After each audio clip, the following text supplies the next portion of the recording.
Hi guys, James at RampantLionReviews again for you today with another beer review. For this one, we are going to stick to Hong Kong and we're going to return to a brewery that's featured on the channel once before.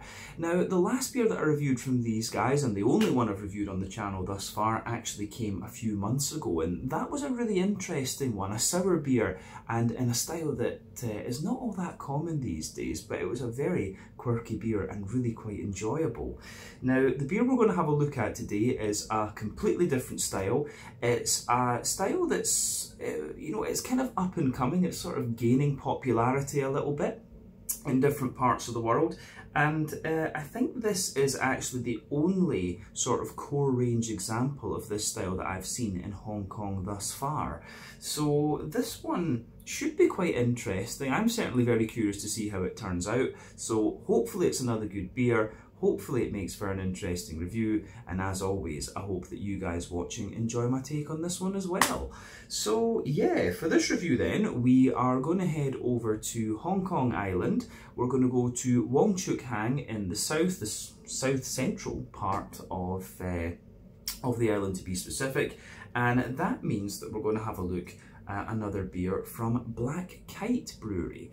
So this particular beer is from their Taxi Driver series that they do. This is the blue version. I've been told very specifically to call this one Taxi Driver Blue because there is a red and a green one, or there has been so far. But yeah, this comes in at 6.6% ABV, and this one is a cold IPA. So yeah, I think this is the first Hong Kong brewed cold IPA that I've tried. I'm not sure if Heroes have maybe done one. I think they're probably the most likely of the other breweries to have done one of these. But yeah, I saw this one at Beer and I thought, yeah, you don't get too many Hong Kong brewed cold IPAs, so I thought we would have a look at this and see what it's all about. But yeah, the last beer that I reviewed from Black Kite Brewery was a kettle sour, and that was really quite nice actually. So it's definitely interesting to try a different style from these guys, and I will have a little look at some of their other core range beers going forward, because they've got a fair range of different IPAs and stuff like that, and some darker things too. So yeah, more Black Kite reviews to come on the channel at some point in the future. But yeah, let's crack on with this one then and see how we get on.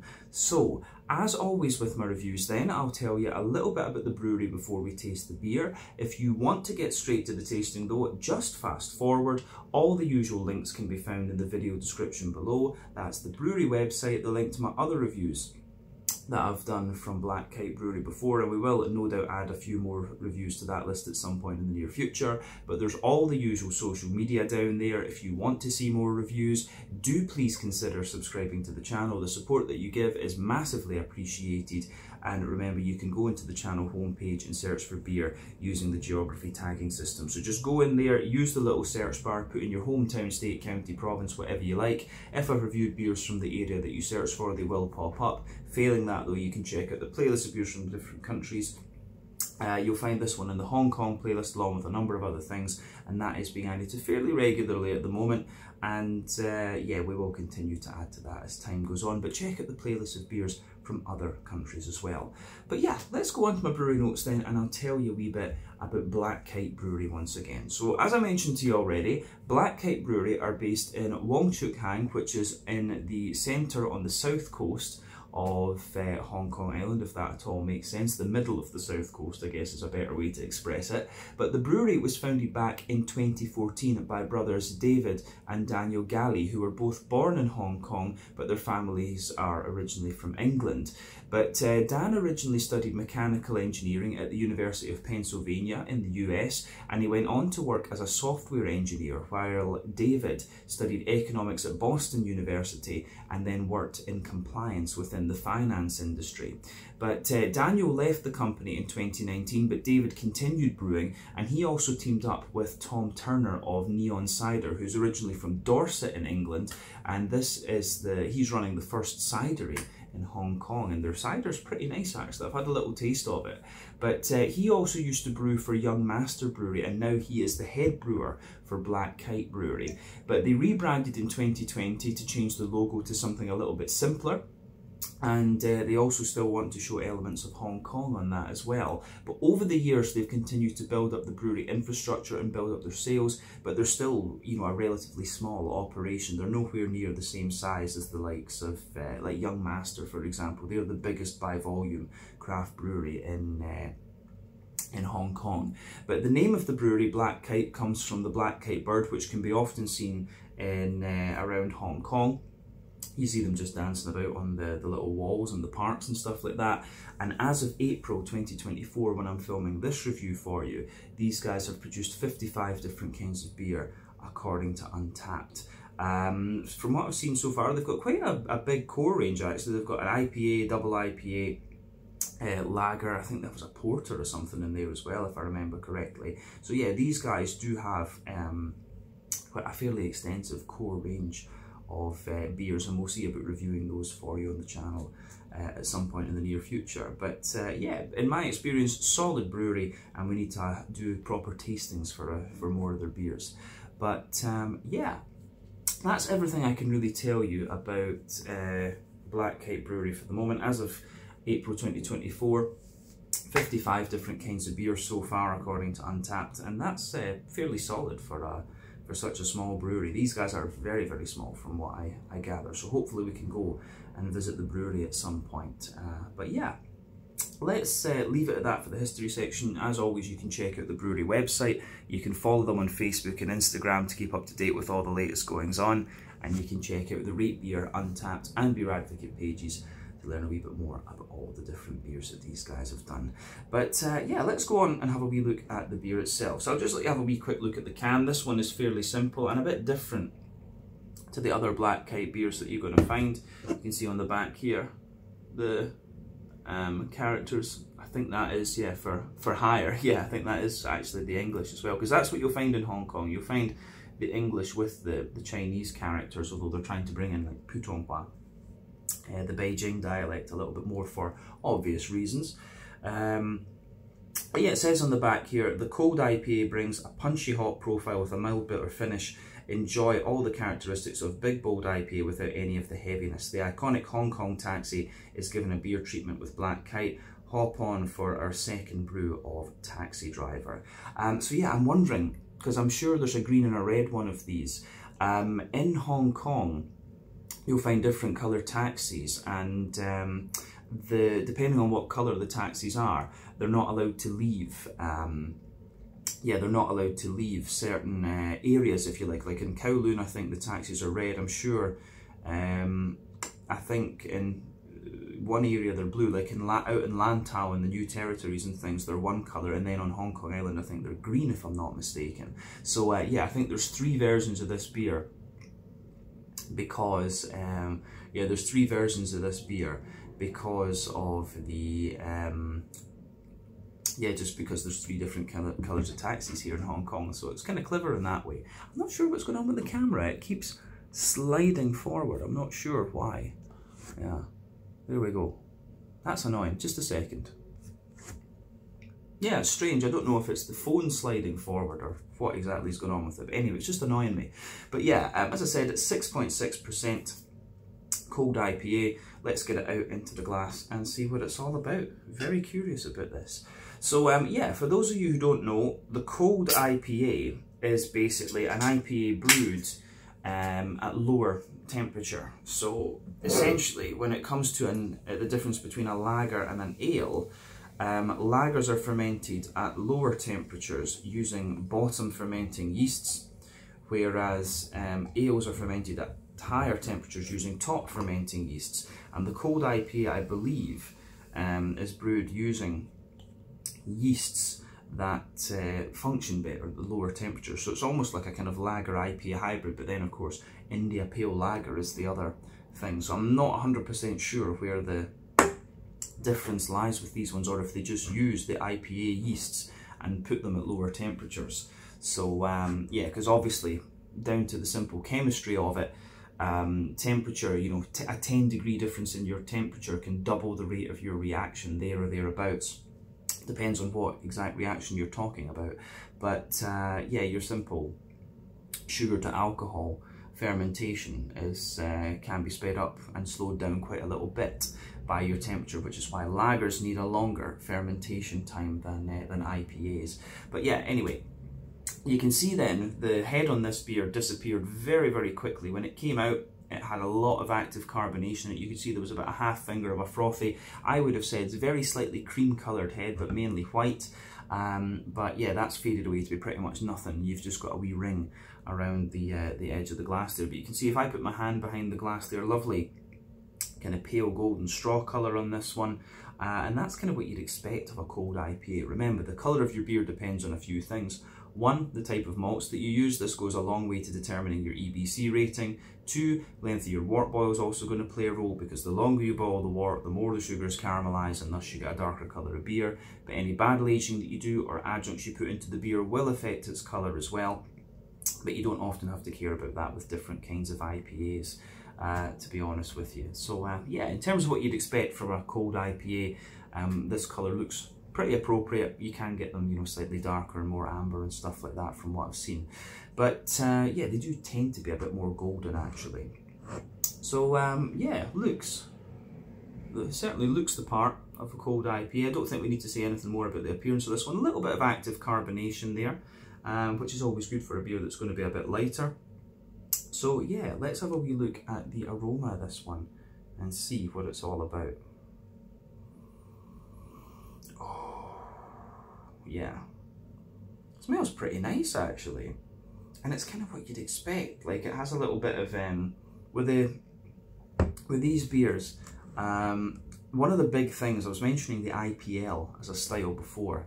The IPLs can often come across as a bit boozy. It's quite a difficult style to get right actually, the IPL. Cold IPAs just seem to be a lot more balanced actually, which is interesting. But yeah, with this one, it smells really nice. You've got a little bit of that kind of almost Helles lager, Pilsner type sweetness in the malt base. You've got the big floral notes as well, and then you've also got the kind of oily, fruity characters. So yeah, it certainly has an interesting style, this one. But let's try and break the aroma of this beer down a little bit and just describe it for you more in depth. So the backbone of this beer is really nice. You know, you've got a little bit of yeah, you've got a little bit of that kind of fresh white bready bread crust in this one. So yeah, like a kind of hedgehog. You've got like a sort of hedgehog roll type thing in this one. That little bit of fresh white bready bread crust. There's a little bit of like a sweet brown bread in there, a little bit of white bread as well. But obviously that malt base has, yeah, the malt base certainly has a kind of, I would say, it's got a little bit of that like lagery type sweetness to it. So yeah, I mean, for me, you get a little bit of that kind of McVitie's digestive biscuity type quality out of it. You get a wee bit of a more, you do get maybe a very slight touch of like an oily straight up caramel coming out of the beer too, which is interesting. So yeah, oily straight up caramel in this one. I don't know if you really get any kind of Werther's Original and things like that. Mostly biscuit and straight up caramel. I think that is that's fair to say.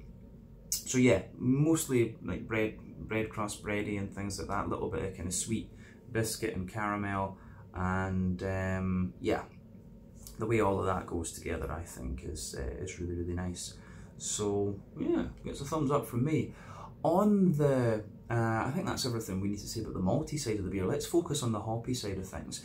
Now, as I've told you on the channel many a time before, there are three kinds of hoppings that you can do with there's three kinds of hoppings that you can do with IPAs. You get early addition hopping, which takes place within the first half hour of the wort boil.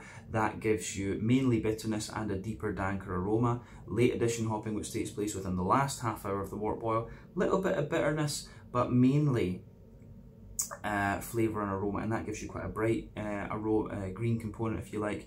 Then dry hopping, which takes place after the wort boil is complete, and that gives you more of a, yeah, it gives you a little bit more of a,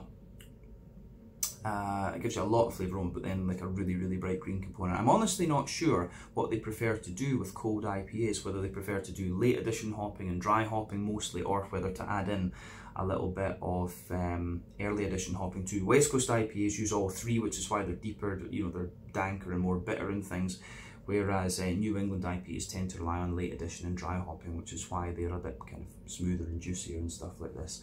So yeah, always worth bearing those points in mind.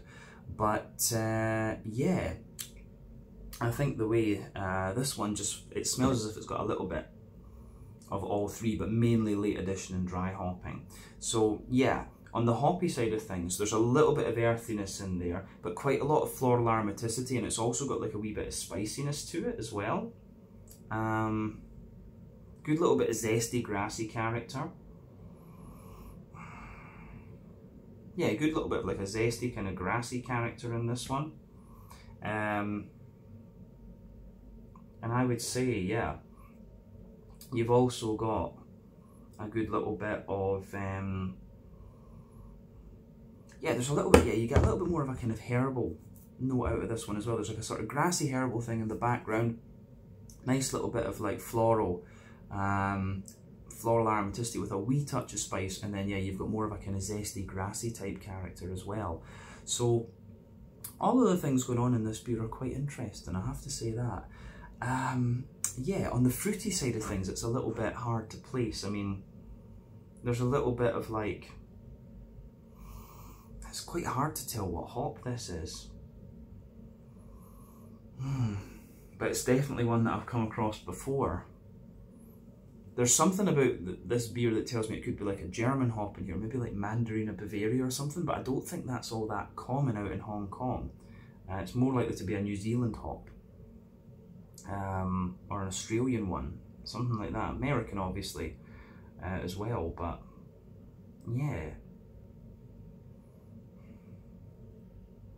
Yeah, aroma wise, this is really quite interesting for sure. But the fruity side of things, yeah, you're getting wee bits of passion fruit, oily mango as well, and there's a sort of lemony, limey citrus, maybe a bit of pineapple as well, come to think of it. So yeah, oily pineapple, mango, lemon, lime, and yeah, you have, yeah, you definitely have this little bit of kind of just more, yeah, citrusy, lemony, limey character to it. It's quite interesting. It could be one of the more tropical New Zealand hops that's in this, actually. I would be very curious to know.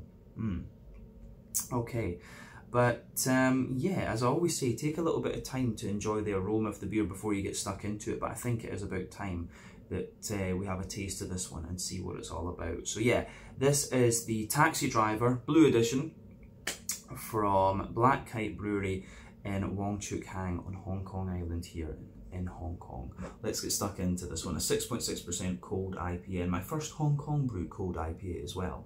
Slàinte, skål, cheers.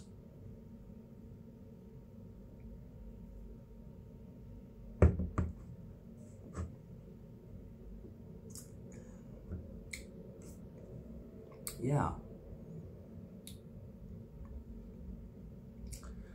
That's pretty nice. Again, it's kind of what you'd expect from the style. I do like the cold IPAs. I'm a great fan of, you know, my German and Czech lagers and things. And this beer, it does have like a sort of more oily, pilsnery type quality in the base. But then, yeah, you get all the nice kind of hoppy characteristics too. And in terms of what I've had from cold IPA styles before, this one is pretty damn good. The IPAs I've had from these guys, I've had one or two of their core IPAs just when I've been out. The Black Kite stuff's pretty damn solid actually, so yeah, need to review those beers on the channel at some point, but this is good. Well done to Black Kite Brewery.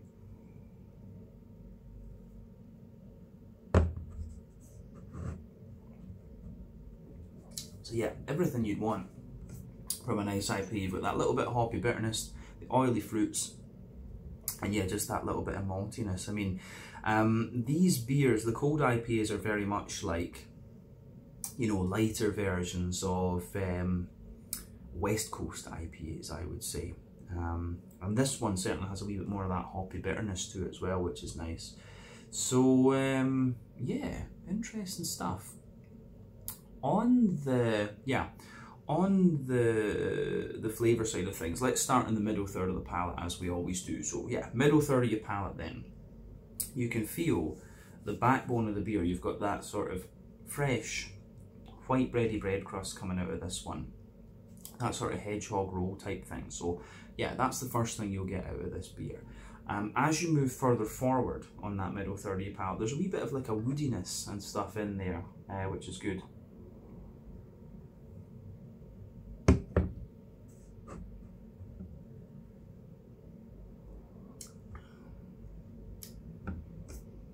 Yeah, a little bit of woodiness in there, maybe a wee bit of like a crackery character coming out of this one too. But yeah, mainly above the bread crust, there's like a bit of a kind of sweeter wholemeal brown bready note, and that sweetness sort of builds a little bit the further that you go into the aftertaste for sure. And then above that, you get a little bit more of a kind of white bready type note coming out of the beer as well. So yeah, I like that about this one.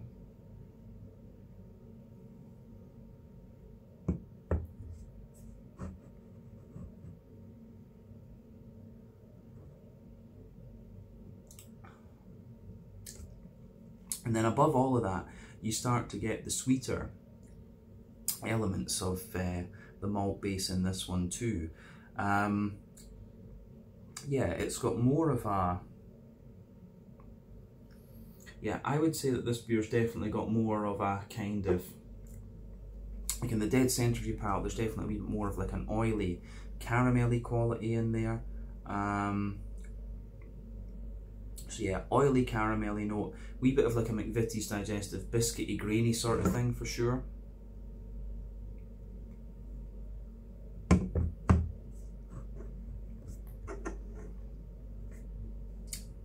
Yeah, and that, yeah, it actually does give you a wee bit of booziness, this one, but it's nicely balanced out by the sort of sweetness of the bread. That's the interesting thing. When I think about other cold IPAs that I've had, this one just has a wee bit more breadiness to it. But when I think about the other Black Kite beers generally, these ones, they always have a little bit of breadiness and a wee bit of like an oily sweetness, and that's probably why I like the Black Kite stuff, because I do like the old school West Coast kind of caramelly type IPAs. So yeah, a bit of food for thought there. Yeah, so I think that's everything we really need to say about the malty base, the middle third of your palate in this one. So let's go to the back third of the palate. As I've often said, the back third of your palate will give you similar flavours to the middle third of your palate, just at different intensities. But yeah, border region between middle and back third of your palate, you get a little bit of the brown bread in the base and the white bread on top of that, and then the base of that back third of your palate, you've got the nice kind of fresh brown bready bread crust in there, the sort of or the hedgehog roll I should say, and above that you've got the brown bready layer, then the white bready layer, and both of those are a little bit lighter and more airy, but also a wee touch drier. And then yeah, you have a little bit of the kind of more crispy biscuity malty characters just creeping over the top of that. So yeah.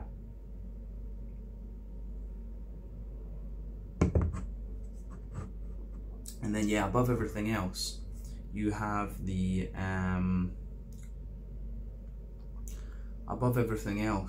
you've got the yeasty notes coming out of this beer as well. So yeah, there's a sort of yeasty character in there, and the yeastiness has like a kind of sweet brown bready note to it in the middle. So you've got that sweet brown bready character in there, the white bready notes kind of around the side as well, and then you've got a wee bit of a more bread crusty note, just forming the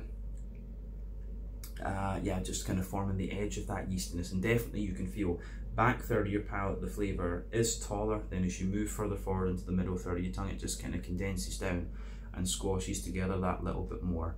So yeah, I think that covers everything we need to say about the malty and yeasty side of the beer. On the hoppy side of things then, I do feel the more that I drink of this beer, I feel there's a bit of early edition hopping has gone on in here. which is good. I mean, I do like a little bit of bitterness in my beers. But yeah, in the back corners of the palate, definitely, there's a wee touch of earthiness there, and then as you move further forward, there's a wee bit more of like kind of floral. There's definitely a more kind of, there's a slight pine resin and a bit more of a kind of floral, dank floral aromaticity coming out of this one.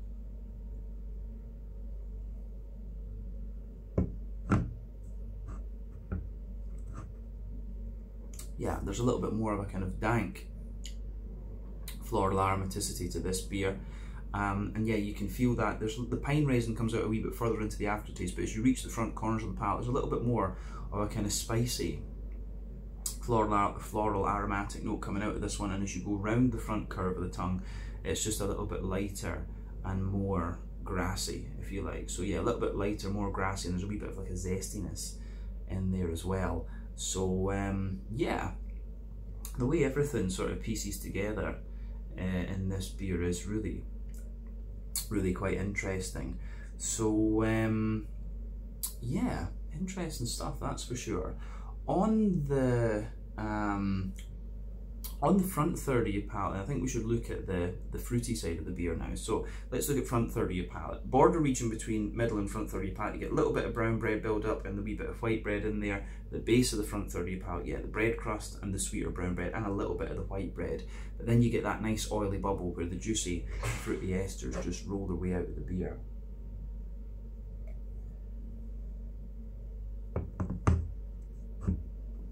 So in terms of the fruity side of this beer, like I say, it's quite oily, and the way that that goes together is really quite nice as well. So at the back of the front third of your palate, you've got a little bit more of a kind of, I'd say there's a little bit of grapefruit in there. Curious about what hop has been used in this. Maybe Galaxy or something. But yeah, you know, you get a little bit of that kind of grapefruity character at the back, and as you move further forward, it becomes a bit more passion fruity, a little bit peach maybe, you know, sort of more oily mango-y characters, a little bit of pineapple as well. The complexity in this one actually is making me think Citra, which I think is the largest by volume produced hop in the world, if I'm not mistaken. Yeah, so Citra or Galaxy, I think it's something like that that's in here. Then as you move into the front half of that front third of your palate, it's got a little bit more of like I get a little bit of a kind of gooseberry lychee sort of thing in the base, and that's what makes me think Citra even more. But there's also just a little touch of a kind of limey character too. So yeah, the way this beer goes together in that particular regard, I think is really quite nice. So yeah, interesting fruity characters in this one. I wonder, you know, it does have a wee bit of that like gooseberry character. Nelson Sauvin, maybe Citra and Nelson Sauvin in this one, I don't know. But yeah, something about the hops in this beer does feel very very familiar. So yeah, I like it, certainly like it. Big thumbs up from me. I do like this one. I need to try the other two editions, which I'm guessing probably the main differences will be the hops, I would guess. But yeah, in terms of what you'd expect from a cold IPA, it has everything you'd want, this beer. So yeah, let's round off the review then with a wee look at the mouthfeel.